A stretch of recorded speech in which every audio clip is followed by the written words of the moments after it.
मैं अपने दोस्त के घर पर एक शाम बिताने के बाद जंगल के रास्ते से घर जा रहा था। रात अंधेरी, ठंडी और तूफानी थी।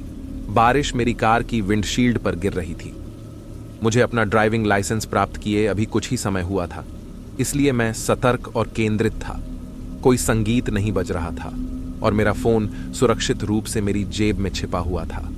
जैसे जैसे मैं घुमावदार सड़क पर आगे बढ़ा, अकेलेपन की भावना मुझ पर हावी हो गई। सड़क के दोनों ओर का घना जंगल था जो सभ्यता के किसी भी निशान को निगलता हुआ प्रतीत हो रहा था।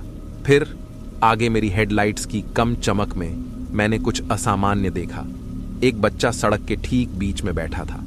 जैसे ही मैंने अपनी कार रोकी, मेरा दिल जोरों से धड़क उठा। मैं घबरा गई क्योंकि मुझे आश्चर्य हुआ कि इस समय एक बच्चा यहां अकेला कैसे रह सकता है। मैं सावधानी से अपनी कार से बाहर निकला और छोटी आकृति के पास पहुंचा। जैसे जैसे मैं करीब आया, मुझे एहसास हुआ कि यह असली बच्चा नहीं था। यह एक सजीव गुड़िया थी, बिल्कुल जीवित बच्चे जैसी। मैं असमंजस की स्थिति में था और मैं समझ नहीं पा रहा था कि कोई तूफानी रात में सुनसान सड़क के बीच में इतनी असली दिखने वाली गुड़िया क्यों रखेगा। जैसे ही मैं अपनी कार में लौटने वाला था, मेरे रियर व्यू मिरर में हेडलाइट्स का एक सेट दिखाई दिया। पीछे से एक और कार आ रही थी। सबसे पहले मैंने सोचा कि यह बस एक और ड्राइवर गुजर रहा था, लेकिन जैसे जैसे कार करीब आई, उसने अपनी हेडलाइट्स टिमटिमाना शुरू कर दिया और अपने हॉर्न को जोर से बजाना शुरू कर दिया। ड्राइविंग में मेरी अनुभवहीनता ने मुझे नर्वस कर दिया। मैं समझ नहीं पा रहा था कि कैसे प्रतिक्रिया दूं। कार लगातार करीब आ रही थी, उसकी लाइटें टिमटिमा रही थीं और हॉर्न बज रहा था और मेरा दिल चिंता से धड़कने लगा। स्थिति से भयभीत होकर मैं अपनी कार में वापस गया और गुड़िया को पीछे छोड़कर तेजी से भाग गया। पीछे से कार लगातार मेरा पीछा कर रही थी। उसकी हेडलाइट्स मेरे रियर व्यू मिरर में चमक रही थीं।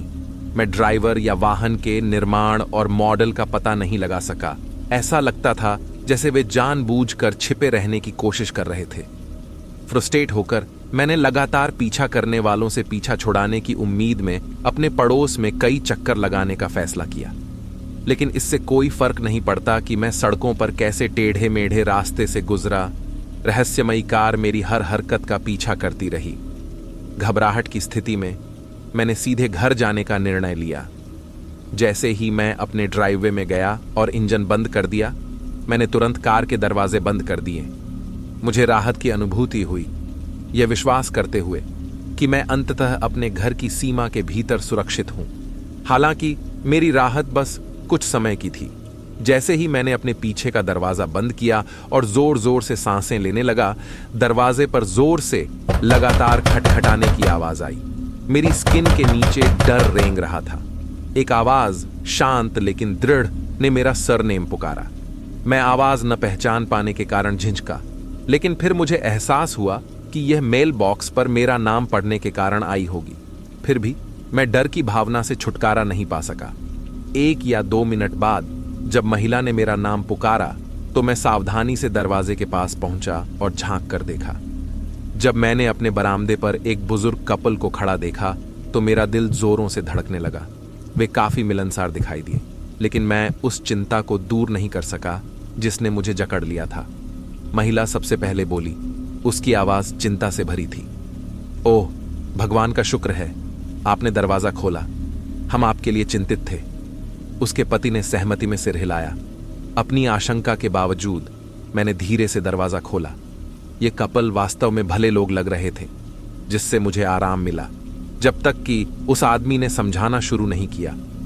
जब आप उस बच्चे जैसी डॉल को रोड के किनारे रख रहे थे, उन्होंने कहा, हमने एक आदमी को आपकी कार की पिछली सीट पर घुसते हुए देखा था। मेरा दिल मेरे सीने में पत्थर की तरह बैठ गया।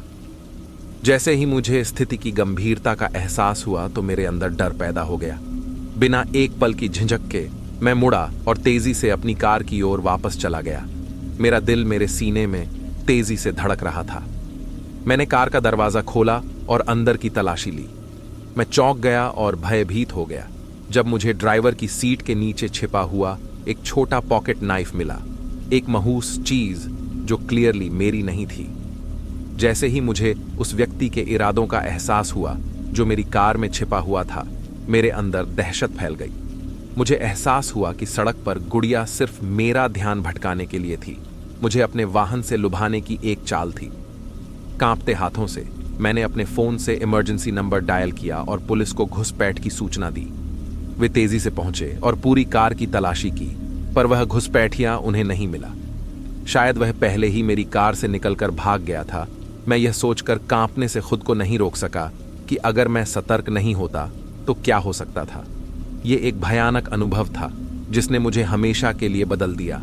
एक ऐसा इंसिडेंट जिसने मुझे समझा दिया कि खतरा सबसे अनएक्सपेक्टेड जगहों में भी छिपा हो सकता है, यहां तक कि आपकी सबसे सुरक्षित जगहों पर भी।